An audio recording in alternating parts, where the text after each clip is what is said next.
Yo, yo, yo. Welcome back to the channel. Today was a big day for AMC. Big green candle that we got here. We got the volume that we were talking about. You know, it's actually hilarious. Composite man, he's got a way, of making things happen. Alfred has been has been saying, these guys are watching our videos and stuff and causing certain price action. And man, today it's like, what did I say in the video yesterday, right? I said, look, I'm expecting us to go lower here. I'm expecting us to go down, test that $18 to $20 region like that. That's going to happen before we have our big move up, right? And I looked at the 4-hour chart. I said, look, but I do have this cautious optimism where we have this morning star candle that developed here. And so what we're looking for is a candle that's similar to this candle with high volume, but in the opposite direction, right? For that Morningstar pattern to play out. And literally, somehow, Composite Man found a way to do both of these things, right? He took us down to like 20, I think it was like $20.50 in pre-market. And then he gave us the candle with the big green volume. So, Composite Man, if you're out there, if you're listening, I see you, bro. Damn, why you watching my videos like that? But I'm not trying to pat myself on the back or anything. It's just funny, like, I mean, because I was wrong, but I was also right in two different ways. So what's next, right? Because I was calling for under 20. That's why I was wrong, right? So what happens next, right? So the good news is AMC had its most significant daily volume, right? This is the most volume that AMC has had in a day, according to TradingView. It had 107 million, almost 107 million volume. And this would be the most since, I mean, you had 102 million on September 30th. What'd you have? Yeah, so I mean, it's been a while, guys. Like, it's been a while since we've seen over 100 million, at least since September 30th. And so that's significant, right? That's a good thing, especially on a big green day like this. And I'm not gonna like sit here and discount that or anything like that. And I know it's totally a meme or whatever, but I am expecting us to go back down. And the reason that I'm saying that is because the volume just got sucked dry as we continued upwards. And that's not the most promising thing in my opinion. I don't think that it's permanent though. I think that this is overall a really good signal. This buying pressure that came in here. I think that this is a good signal that there's accumulation occurring at these lower levels, guys. Like that's my conviction. That's what I believe, right?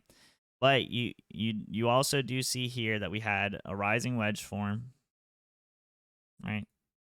Somewhat of a rising wedge is forming here. I mean, you could say that it's forming here. And obviously, the rising wedge now for me, if you've been following the channel for a while, was a meme for a while because it was like every freaking day I was calling rising wedges and causing and these were ending up causing moves down. But on the optimistic side, and why I think we are nearing reversal, and this is also kind of a meme because the first thing that I started my channel with was the big old rising wedge, I mean falling wedge that occurred after we were correcting from $52, right? This big falling wedge. You guys remember this one, right?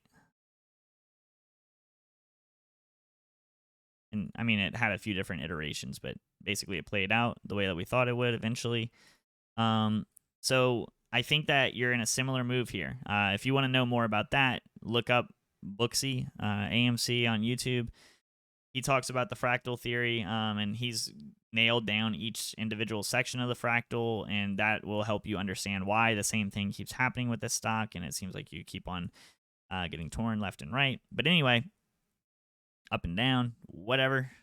What I think is going to happen next, just my opinion, not financial advice. I think what's most likely is that this becomes a false breakout. We come back down here.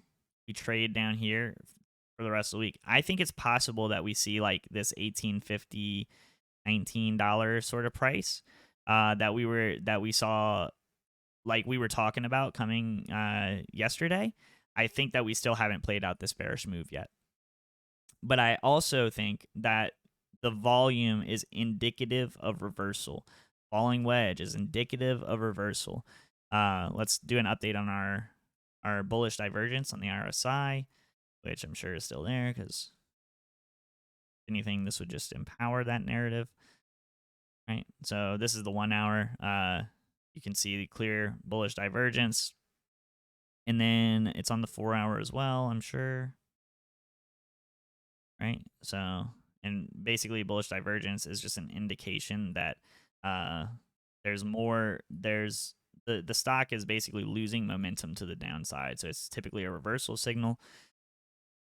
Let's see if we've increased the time frames, because I think the highest it was on that I look at was the 4 hour.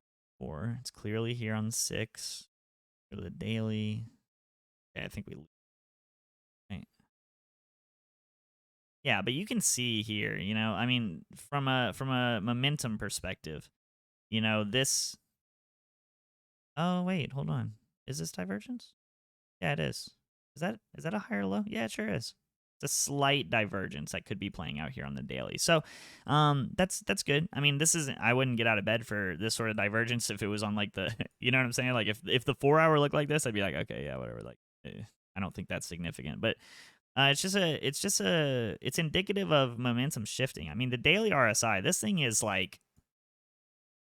low, low, low, low. Like this is really, really low RSI. You're fully in reversal territory here, right? From a price perspective. And that's why it's going to be really important for us going forward to see this reversal play out. And then after this reversal, when you see these green candles come in, you need the green candles to have bigger volume. The reason that this happens is because if you saw the price just skyrocket from here and the volume stayed low like this RSI would just get overheated super quick, right? Because it measures volume against price in a certain, I don't know what the exact calculation is, but that's basically what it does. It basically is calculating the effort in a move and displaying it on this chart. So what you want is you want that volume to continue to rise with the price, and that's what allows RSI to not get overheated. You see, whenever you had this move here, you see how the volume was decreasing down to here. That's how you got overbought like this. But whenever you had this major price rally, right, the stock literally went up 7x.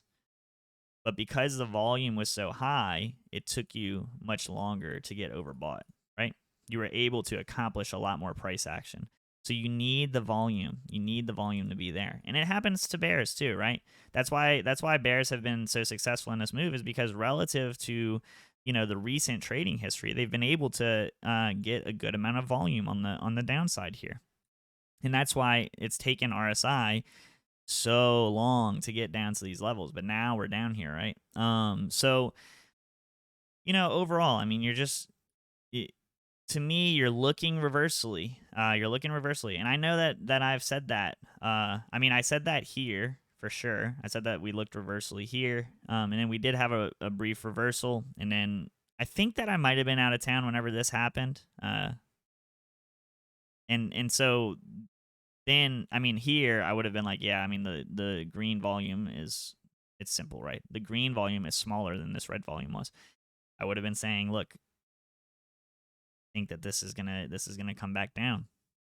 And so now, as the price was decreasing, the volume was increasing, but now you're starting to see, okay, look, bulls are coming in to defend this. Okay, and this is the first time that they've come to defend the price. Holy, since September, since back here on September 30th, really, it's the last time that we've had this sort of significant rejection. Wow, I didn't even. Yeah, and that was the wow. Well, here you go. Oh, so cyclical. Wow, that is crazy. I didn't even know. I didn't even like connect those dots, man. Wow. Yeah, I mean, this was the last time that bulls really came out to fight. Um, but look, I mean, this volume, this is the most since It's even more than September 30th. And it's less than here. Yeah, 127 million versus 106 million. So we haven't seen this high of volume since September, and this is the highest since late August. So that's a good signal, guys. Like I'm telling you, like to me, in my opinion, this is indicative of a reversal. I still believe that bullish institutions are accumulating. I can be totally wrong, and you shouldn't make any financial decisions based on what one guy on YouTube says. Okay, um, you have to do your own research. You have to do your own due diligence and make your own financial decisions that are right for you and your family. Okay, um, and dude, like I knew that we were gonna get some relief. That's why I bought yesterday. By the way, like I literally didn't even do anything technical to make my buy decision. Uh, it was just like this candle. I was just like, no, like I have to buy. Like it came all it went from $27 all the way down here to like $23. I was like, no, dude, like I have to buy this. Like whatever. I don't even care about the chart or whatever. I just have to buy this. Because it's like the price is half of what it was like just a few weeks ago. So just like yeah, I have to buy. So yeah, and then yesterday I was calling for that downside. I was favoring the downside, the break of 20. I still think that, in my opinion, you're gonna get a false breakout here, and probably this even becomes a part of larger falling wedge. And then you continue to be range bound to this falling wedge like this. And look, yeah, we have it down here. This is 1777. I mean, you don't have to play out the entire pattern. Let's see if that's one of the key fibs that we've measured before. Let's see. So this one is 1995 when you measure from the buy button bottom. Oh, I think it was here. Yeah, so if you measure from the all-time bottom, the $1.91, you have 1735. I think that, you know, that that seems like it could happen. So like I said, man, like prepare for anything. Don't let yourself get caught off guard. Position yourself correctly to take advantage of whatever it is that happens. And I don't know what the news is going to be or whatever that's going to cause anything like this or whatever. But I, you know, I trust the process here. I know what I'm doing at the end of the day with this. You know, like from a long term perspective, I'm confident. I'm convicted in play, and I told somebody today, I said, you know, I'm convicted in this play, man. Like if it goes at $10, I'd buy it. So, um, you know, like I don't think that that's on the table yet. I mean, some technical things are going to have to happen before I'm going to sit here and say that we would go to $10. Obviously, I'm just saying for example. Um, but I do think that it's highly possible that we at least wick down below $20 and into the higher teens. And I don't know exactly how low that would go. It could stop at that fib level. It'll probably stop at all of these fib levels. So 1995, it'll probably bounce up um, there, and then like right now we're kind of getting a bounce at this 786. Right, we went under it and then immediately got supported by it. But yeah, I mean that's kind of how I would see this sort of move playing out. So that's still what I'm expecting. Is a little bit more downside, but I will say that I feel good about what is occurring here. I feel good about the way that this move has played out.